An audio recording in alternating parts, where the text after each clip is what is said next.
Hello नमस्कार सत श्री अकाल केम छो कसे काय केरो हाल है केना छी यहाँ सब कैसन बानी हाउ आर यू कैसे हैं आप लोग केमो नाचो मनक्कम खम्हागनी हुकुम केमती अच्छंती की खबोर नमस्तुभ्यं राधे राधे राम राम देवी और सज्जनों।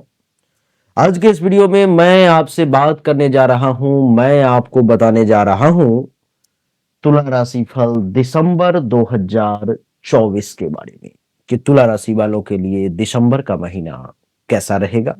सबसे पहले ग्रह की स्थिति को समझ लेते हैं, देख लेते हैं। कुंडली के प्रथम भाव में सूर्य और बुध विराजमान है तुला राशि में। उसके बाद कुंडली के द्वितीय भाव में सूर्य देवता आ जाएंगे, यानी कि वृश्चिक राशि में 15 तारीख से। कुंडली के चौथे भाव में शुक्र देवता है, कुंडली के पंचम भाव में शनि है, छठे में राहु है, सप्तम में देवगुरु बृहस्पति विराजमान है और सप्तम में कोई नहीं है, अष्टम में देवगुरु बृहस्पति विराजमान है, नवम में कोई नहीं है, दसम में मंगल नीच के हैं, एकादश में कोई नहीं है, द्वादश में केतु देवता विराजमान है। देवी और सज्जनों, इसका क्या प्रभाव होगा? थोड़ा सा इसमें मिस्टेक हो गया है। सूर्य जो है सो वृश्चिक और धनु राशि में है। गलती से ये यहाँ पर में हमने तुला राशि में लिख दिया है, इसको थोड़ा सा मैं सही कर लेता हूं।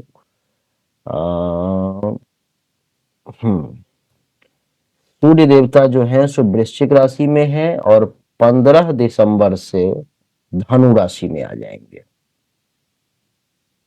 हाँ, अब ये सही हो गया।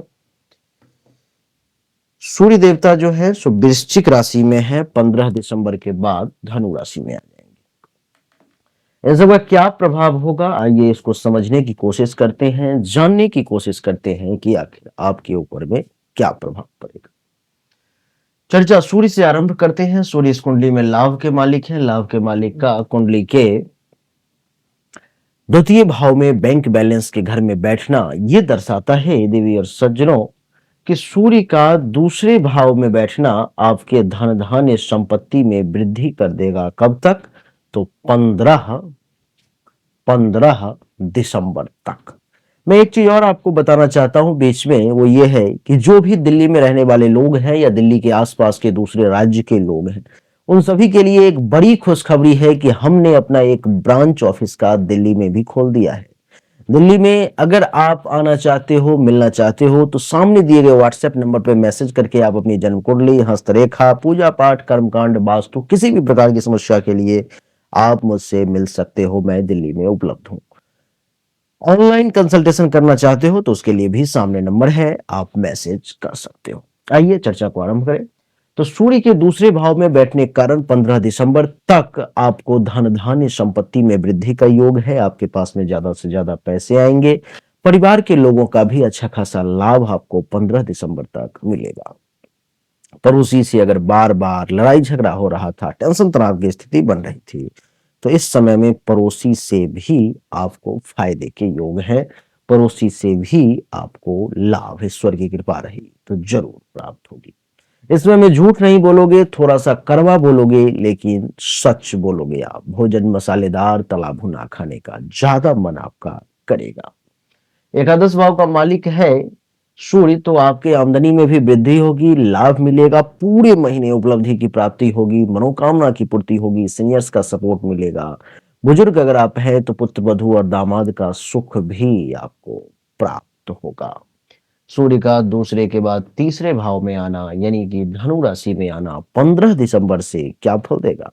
आप अपने बुद्धि बल के बदौलत, ताकत के बदौलत जो है सो धन का अर्जन करोगे, बड़ा बड़ा लाभ लोगे, बड़ी बड़ी उपलब्धि की प्राप्ति करोगे आप। कुंडली के तीसरे भाव में सूर्य के बैठने के कारण छोटे भाई बहन, जूनियर्स अथवा उनके समान व्यक्ति से आपको लाभ प्राप्त होगा।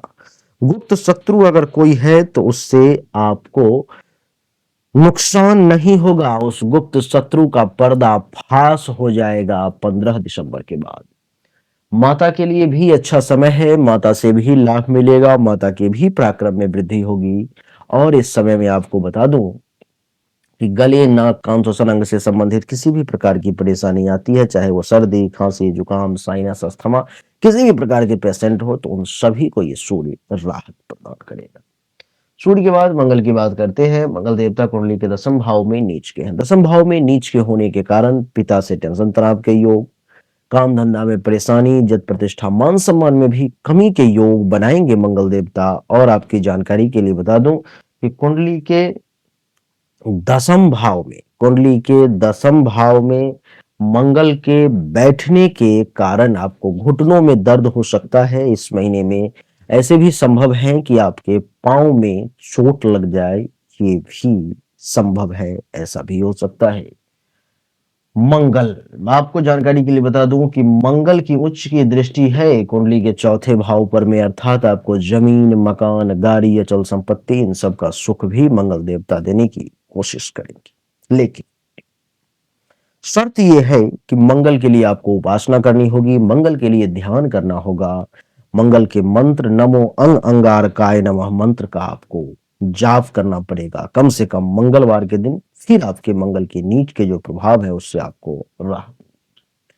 मंगल के बाद बुध की अगर बात करें तो बुध कुंडली के द्वितीय भाव में वृश्चिक राशि में विराजमान है। वृश्चिक राशि में बुध का विराजमान होना यह दर्शाता है कि आपके भाग्य को उठा करके बैंक बैलेंस के घर में डाल दिया, विदेश को उठा करके बैंक बैलेंस के घर में डाल दिया। यानी कि भाग्य भरोसे भी तुला राशि वालों को इस समय में बढ़िया धनार्जन के योग बन रहे हैं। इस समय में अच्छा खासा फायदे के योग बन रहे हैं, बढ़िया लाभ मिल सकता है। इस समय में भाग्य भरोसे बड़े काम होंगे। भाग्य भरोसे आपके पास में कहीं पैसा फंसा हुआ था, अटका हुआ था, जो नहीं आ रहा था, इस समय में वापस आएगा, ऐसे योग है। आपको बता दूं मैं इतना ही नहीं, बुध के बाद देवगुरु की अगर बात करें तो देवगुरु वृषभ राशि में कुंडली के अष्टम भाव में है। देवगुरु के कारण आपको कुछ काम में बाधाओं का भी सामना करना होगा। देवगुरु के कारण आपके लिए रास्ते में रुकावट भी आएगी। देवगुरु के कारण इस महीने में हो सकता है कोई दुर्घटना भी घटित हो जाए, चोट भी लग सकते हैं आपको। थोड़ा सा सावधानी तो बरतना पड़ेगा आपको, नहीं तो देवगुरु बृहस्पति आपको परेशान कर सकता है। इसके समस्या से बचने के लिए आपको चाहिए कि गुरुवार के दिन पीला केला आप जरूर जो है, यानी कि पका हुआ केला, पका हुआ में हरा नहीं, पीला, गाय को जरूर, जितना आपका क्षमता है, 1 पीस 2 पीस, पूरा दर्जन, पूरा हत्था, जितना आपका क्षमता है आप गाय को खिला देंगे, आपके लिए बढ़िया रहेगा। गुरु के बाद शुक्र की बात करूं तो शुक्र कुंडली के चौथे भाव में है, प्रथम भाव का मालिक होकर, यानी कि अपने आप को उठा करके सुख के घर में डाल दिया। शुक्र आपको शारीरिक तौर पर में, मानसिक तौर पर में कैसे सुख प्राप्त हो, कितना ज्यादा से ज्यादा सुख प्राप्त हो, भोग विलास की प्राप्ति हो, इसकी कोशिश आपके लिए शुक्र करेगा। माता से भी आपको कितना ज्यादा से ज्यादा लाभ मिले, इसके लिए शुक्र जो है सो प्रयास करेगा। यानी कि शुक्र का प्रभाव आपके लिए बहुत अच्छा रहने वाला है। शनि जो है कुंडली के पंचम भाव में कुंभ राशि में विराजमान है, जिसके कारण से क्या होगा, कुंभ राशि में पंचम भाव में विराजमान होने के कारण आपको क्या मिलेगा, संतान का सुख मिलेगा, विद्या बुद्धि में वृद्धि होगी, यश में वृद्धि होगी, चाहने वाले लोगों की संख्या भी बढ़ेगी, धर्म कर्म का पालन करेंगे। फॉलोअर्स आपके सोशल मीडिया के अगर हैं आप दुनिया में, तो उसके मामले में आपके फॉलोअर्स भी बढ़ेंगे। और शनि की सप्तम दृष्टि है एकादश भाव पर में, तो आमदनी तो बढ़ेगी ही बढ़ेगी, पैसा तो आएगा ही आएगा। राहु की अगर बात करूं तो राहु कुंडली के छठे भाव में है। छठे भाव में राहु का बैठना आपको दुश्मनों के द्वारा परेशान करवाएगा, चिंता में ज्यादा वक्त बीत सकते हैं, हेल्थ वाइज इशू का सामना करना पड़ सकता है, कर्ज हो सकती है, केस मुकदमा के भी योग आपके लिए बन सकते हैं, इसलिए सावधान रहें। केतु कुंडली के 12वें भाव में है, तो खर्चा ज्यादा करवाएगा, धन हानि का योग बनाएगा, अस्पताल का खर्चा भी एक्टिवेट कर सकता है। तो आपको बहुत सावधानी के साथ तुला राशि वाले आगे बढ़ना पड़ेगा।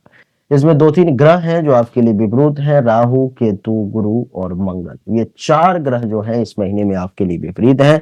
तो आपको उपाय ये करना चाहिए कि राहु केतु के लिए नमो रांग राहवे नमः, नमो केंग केतवे नमः, नमो रांग राहवे नमः, नमो केंग केतवे नमः, इस मंत्र का दैनिक तौर पर में आपको जाप करना है। इससे आपको राहत मिलेगी, इससे आपको लाभ मिलेगा। और नहीं दैनिक तौर पे संभव हो तो शनिवार के दिन जरूर जाप कर लें। गुरु के लिए गाय को पीला केला खिला दें। मंगलवार के दिन हनुमान चालीसा का पाठ या नमो अंगारकाय नमः मंत्र का जाप करेंगे, कल्याण होगा। ये थी तुला राशि वालों के लिए दिसंबर 2024 की कहानी। देवी और सज्जनों, आपकी जानकारी के लिए बता दूं कि ये जो है एक सामान्य राशिफल है जो आपके ऊपर में 50 से लेकर के 90% तक खरी उतरेगी। लेकिन ये 100% कहीं नहीं, कभी नहीं होगा। 100% अगर एक्यूरेट जानकारी चाहिए तो उसके लिए आपको अपनी जन्म कुंडली और हस्तरेखा की जांच करवानी होगी। और जब जन्म कुंडली और हस्तरेखा की जांच करवाएंगे तो वो गारंटेड 100% सटीक उतरेगी। उसके लिए सामने दिए गए व्हाट्सएप नंबर पे आप मैसेज करें और जानकारी प्राप्त करें। आपने अभी तक हमारा लास्ट तक वीडियो देखा, मुझे सुना, इसके लिए आप सभी का बहुत बहुत धन्यवाद। कमेंट में जय श्री राम अगर आप लिखेंगे तो मुझे पता लग जाएगा कि आपने लास्ट तक सुना है। अच्छा लगा तो वीडियो को लाइक करिए, शेयर करिए, चैनल को सब्सक्राइब करके इसके बेल आइकन के बटन को दबा दें। एक बार फिर से आप सभी का बहुत बहुत धन्यवाद। Thank you so much. जय हिंद, वंदे मातरम, बोलिए राधे राधे, राम राम।